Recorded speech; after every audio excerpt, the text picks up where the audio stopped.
4 में कास्टिज्म पे ही सेकंड का कोई कानूनी यहाँ पे एक्सप्लेनेशन नहीं है। कास्टिज्म की वजह से बिजनेस अफेक्ट्स रहे। भारत में सबसे ज़्यादा क्या हैं? ओबीसी हैं, एससी एसटी हैं।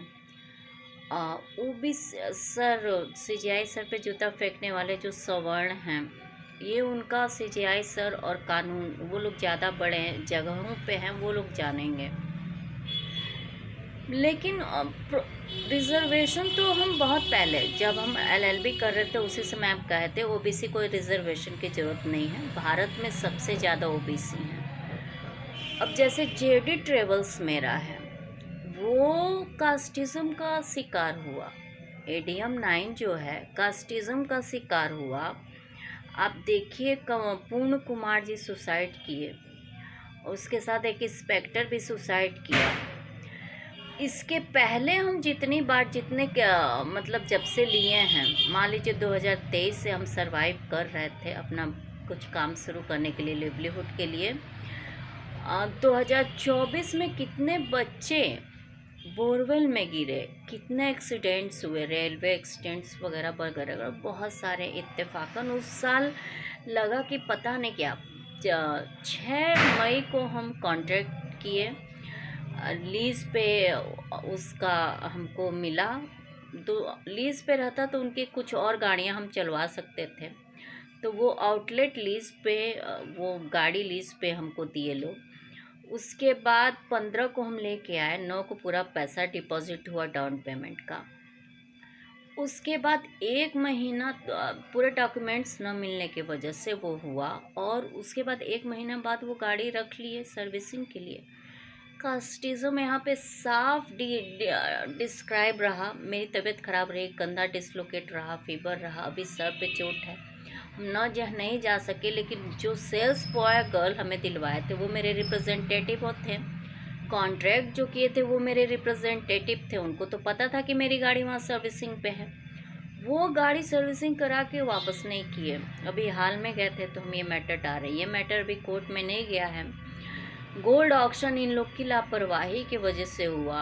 34,000 के लिए मेरा गोल्ड खानदानी, मेरे माता पिता की यादगार चीज़ें ऑक्शन हो गई, और वो जानबूझ के ऑक्शन करवाया गया हालात उत्पन्न करके। तो वो केस गया है, तो उस कैसे क्या हुआ, उससे क्या लिया गया, किस तरह क्या मैटर हो, तो ये बातें चलेंगी। तो उसमें ये स्टार्टअप जेडी, अब उसमें चूँकि जेडी ट्रेवल से कैब का वो है, लेकिन हमारे पास इतना पैसा नहीं, 90 लाख, 1 करोड़, चाहे 10 लाख भी, कि हम साइट्स बनवा के कुछ ऐसा शुरू कर लें। कास्टिज्म के साथ साथ इन इक्वालिटी, मेल फीमेल का ये जो जेंडर बेसिस मटेरियल है, ये बहुत रहा। सभी लड़कियों के लिए नहीं रहा। मेरे साथ क्या दिक्कत रही लोगों को, ये नहीं समझ में आया। तो एक जेंडर बेसिस, ये ऐसे आर्टिकल 19 और अदर मैटर 19, 20, 21, ये सब लेते हुए जो मैटर चला, वो रहा कॉन्स्टिट्यूशन का बहुत वायलेशन हुआ। जब आप यहाँ पे कॉन्स्टिट्यूशन का वायलेशन देख रहे हैं, कोर्ट में हम केस लेके चले गए, सीजीआई सर पे जूता फेंकना तो आम बात है। पूर्ण कुमार डीजीपी सुसाइड कर लिए। कास्ट के उनको एक तरह से इंस्टिगेट किया गया। तो हम तो पैदाइशी ब्राह्मण थे, कॉलेज टाइम में सवर्ण होने के नाते सरवाइव किया। हम लोग को तो कोई वो नहीं रहता। एलएलएम तक के एजुकेशन लेने के बाद शादी हो गई। फिर उसके बाद 12 साल बाद हमें अपना बिजनेस शुरू कर। बीच बीच में हम बहुत सारे बिजनेस स्टार्टअप्स किए, हज़ारों किए, लेकिन ये मतलब इम्प्लीमेंटेड खुद हम चल के किए थे, पैसा बचा के। अब उसमें अगर आता है बाधा, कोर्ट अगर कोई जाता है, तो वहाँ पे किस चीज़ का, अगर आपके साथ भेदभाव किया जाता है तो किस बेस पे किया जाएगा। वीडियो बना के डाले थे हम।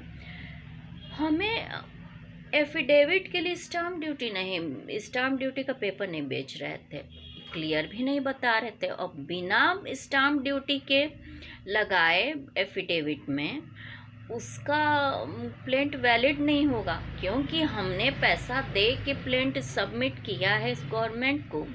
कोर्ट तो बाद में अपना देखेगा मैटर। तो इनको या तो पता ही नहीं कि एफिडेविट की वैल्यू क्या है। इसके पहले भी हम 2014 में एफिडेविट की वैल्यू बताए थे कि बहुत इंपॉर्टेंट चीज़ है, इसको तो लगाना ही होता है। और एक तरह से आपका प्लेंट रजिस्टर्ड हो जाता है आपके एक्नॉलेजमेंट एफर्मेशन और सारे एफिडेविट वगैरह के साथ, क्योंकि आपका पर्सनल एक्नॉलेजमेंट होता है, आपका पर्सनल कन्फेशन होता है। अगर प्लेंट में कुछ गड़बड़ हुआ तो उसके लिए आप पर्सनली पेनल्टी भी देते हैं और उसी बेस पे देते हैं जो आप एफिडेविट लगाए रहते हैं। तो यही सब रहा। कास्टिज्म फिर से ये जो भूत लौट के आया है अभी और कमाल करेगा। अभी देखिए 9 साल की एक बच्ची छत से गिर गई। 9 साल के बच्ची को कोई भी आइडिया नहीं होता है सुसाइड का। सुसाइड शब्द का मतलब उसे पता नहीं होता है, सुसाइड होता क्या है ये भी 9 साल के किसी बच्चे को नहीं पता होगा। स्कूल की लापरवाही या फिर उसके क्लासमेट्स या फिर टीचर या कौन उसके लिए जिम्मेदार था पता नहीं, कुछ नहीं कहा जा सकता। अभी देखिए रोड एक्सीडेंट्स, आरटीओ वगैरह या फिर जो भी फैक्टर्स हैं उसको देखिए। अभी हाल में कल ही हम देख रहे थे जयपुर में 19 एक्सीडेंट्स हुए, 19 लोग मरे जयपुर में रोड एक्सीडेंट से। एक्सीडेंट्स भी 2018 से 2025 तक बढ़े हैं। गवर्नमेंट रिकॉर्ड में क्या है क्या नहीं, हर जगह लाइफ की जो वैलिडिटी है वो घटी है। कहीं भी आर्टिकल 21 एक्टिव नहीं रहा है। गवर्नमेंट में जो हैं लोग, उन लोग को या तो आर्टिकल्स पता नहीं है ज़रूरत से ज़्यादा